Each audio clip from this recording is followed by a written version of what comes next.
Get this, only half of people living with diabetes in the US and Canada are hitting their targets. Only half. And that's despite following their doctor's medical advice and taking their medication.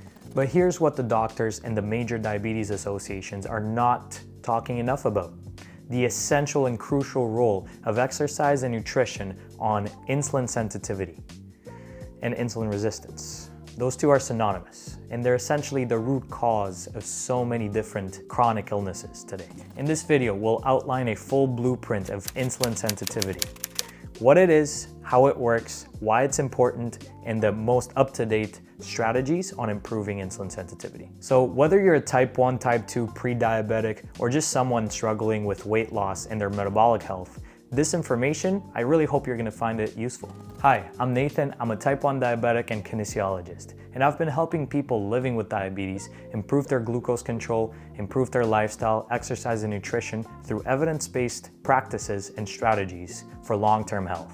This stuff is my obsession, and my mission is not to just help you manage your condition, but thrive with it. Okay, so what is insulin? Insulin is a peptide hormone. Think of it as a protein signal that tells your body how to regulate energy, how to store it, and how to use it. So insulin's most popular role is its blood sugar lowering effect, but it does a lot of other things. So let's take a look at that. Insulin is also responsible for taking glucose and storing it in the form of glycogen, either in the liver or the muscle. Second, it can also promote fat storage when those glycogen stores are full. In that case, it can also inhibit fat burning, especially in a state where insulin is elevated and insulin resistance is present. It also stimulates muscle growth through this process called muscle protein synthesis. And it also helps regulate electrolytes like potassium and magnesium. But there's many other complex metabolic cascades where insulin is involved. So essentially, insulin is an anabolic hormone, meaning it helps build and repair tissue. So obviously, it's not a bad actor. It's crucial and essential in us. But too much of it can have negative effects. Now, let's talk about insulin sensitivity. Insulin sensitivity is how well your body responds to insulin, namely your cells. High sensitivity means only a little bit of insulin is required to do its job. Low insulin sensitivity is the same thing as insulin resistance, which means that your body needs more insulin, your cells need more insulin to move glucose into the cell. And here's where the problem comes in.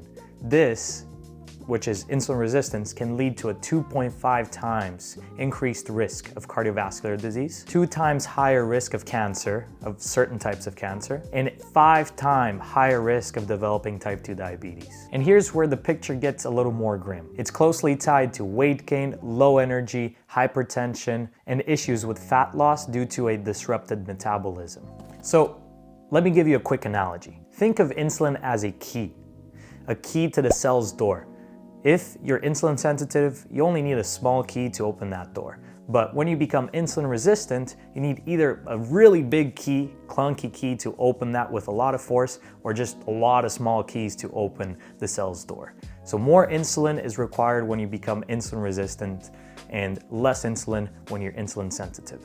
Okay, so finally, why does it all matter? Well, if your goal is to better control your blood sugars, to have better workouts, feel better overall, and live a long-term healthy lifestyle, insulin sensitivity is the one lever you need to pull. So what are some of the effects with improving insulin sensitivity? Well, first of all, blood sugar control is going to be optimized. Easier A1C management, and you're going to see those A1C numbers come down. Better hormone balance, and last but not least, and probably most importantly, you're reducing the risk of so many chronic illnesses down the road. And here's the thing, insulin sensitivity is not just about people living with diabetes. It's about everyone because it's such a profound marker showing what your metabolic health looks like. It's so essential for anyone that wants to age well and stay metabolically healthy. All right, finally, let's dive into the 3 major tools to improve insulin sensitivity. Number 1, exercise. And let me preface this by saying, if you are gonna do just one thing for your insulin sensitivity, let it be this. There's a lot of different ways to exercise, and we're gonna break down all the different types, the major types, and how they improve insulin sensitivity. First off, resistance exercise. You might already know that resistance exercise, lifting weights, builds muscle. What does that mean for insulin sensitivity? It means it builds more glucose uptake capacity. So your muscles can take up glucose without insulin actually. You can think of this like building more parking lots for glucose. What's fascinating about this is how muscles can take up glucose without insulin signaling through this receptor called GLUT4. So what are the consequences? You're gonna have increased glucose uptake at rest. So you're gonna use more glucose just going about your day, sitting down if you have a higher muscle mass. Second way to exercise is steady state cardio, which is so important for cardiovascular long-term health. High VO2 max has been associated with positive outcomes on longevity and long-term health. So steady state cardio like walking, jogging, cycling activate large muscle groups over time. And they're usually for an extended period of time. This gradually improves glucose transport and efficiency. And the best part, it also burns glucose and fat. So overall, it improves insulin function because it makes glucose transport better. Now for the third type of exercise, high intensity training. It can either be done in the form of sprints or circuits. This type of exercise usually requires a lot of glucose. Lots of glycogen is usually depleted from your muscles and your liver. So if you're experienced with it, you might have noticed sometimes when you go for a high intensity workout, you might get a blood sugar spike. And that's normal because of the stress response. But it does increase insulin sensitivity long term. So let's just recap this with an analogy. Resistance exercise is like building more parking lots for glucose, so you have more glucose storage capacity. Steady state cardiovascular exercise is like updating your glucose highways, making glucose transport better, more efficient, etc. High intensity exercise is like opening more lanes on a freeway. So it's kind of like the muscle is taking up a lot of glucose at one time. Okay, let's talk nutrition. Nutrition plays a humongous role on insulin sensitivity. Let's go over a couple core principles that are gonna help you improve your insulin sensitivity with nutrition. First, prioritize whole foods over processed foods. Try to eliminate processed foods as much as possible. Focus on quality protein first. So things like, chicken, steak, eggs, tofu, all of those things. Include healthy fats like olive oil, avocado oil, nuts, and some butter here and there is okay. And then last, focus on low glycemic carbs. So things like leafy green vegetables and non-starchy vegetables and some fruit is perfect. Okay, so I want to talk a bit about carbs. Carbs are not evil, but they're not essential. What matters is the quality, which we usually refer to as the glycemic index, the quantity, also known as glycemic load, and timing. So here's the key takeaway with carbohydrates. Overdoing refined carbohydrates is gonna lead you down a roller coaster of blood sugar spikes and drops. And that's gonna lead to more insulin resistance over time. So you might be asking, should you go low carb or keto? It really depends on your body and the circumstances. For many, reducing carbohydrates improves insulin sensitivity significantly.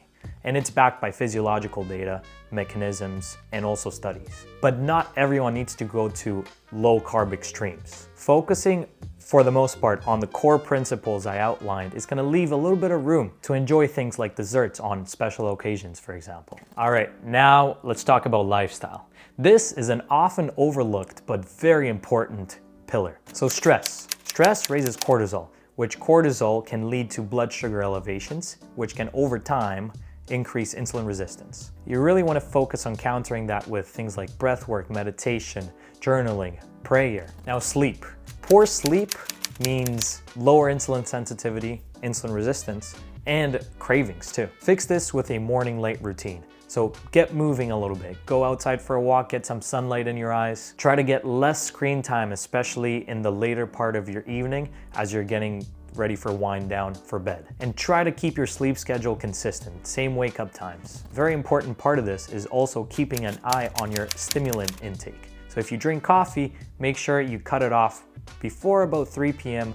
when it can start to interfere with your sleep, with your ability to fall asleep and even your sleep quality. All right, let us recap and close. We've talked about what insulin is, how it functions, why it's important, the role of insulin sensitivity and the role of insulin resistance, and how it all integrates with strategies such as exercise, nutrition, and lifestyle. So, big takeaway: to improve your insulin sensitivity, focus on the big 3 pillars. First, exercise. Train consistently and mix it up. Second, focus on good nutrition. Whole foods, low glycemic carbohydrates, and focus on good quality protein. And try to minimize too much carbohydrates, especially processed carbohydrates. Third, fix your lifestyle. Stress and sleep matter so much. When you master this trifecta, you've basically not only taken care of your glucose control, but also upgraded your metabolism. I want to thank you for taking the precious time out of your day to listen to me and to the information we talked about today, and I truly hope you find this useful. Share it with all your friends if you think they're gonna benefit from the information we talked about today. Follow for more content that's gonna be coming up. Leave your thoughts, comments, and if you've tried any of the protocols,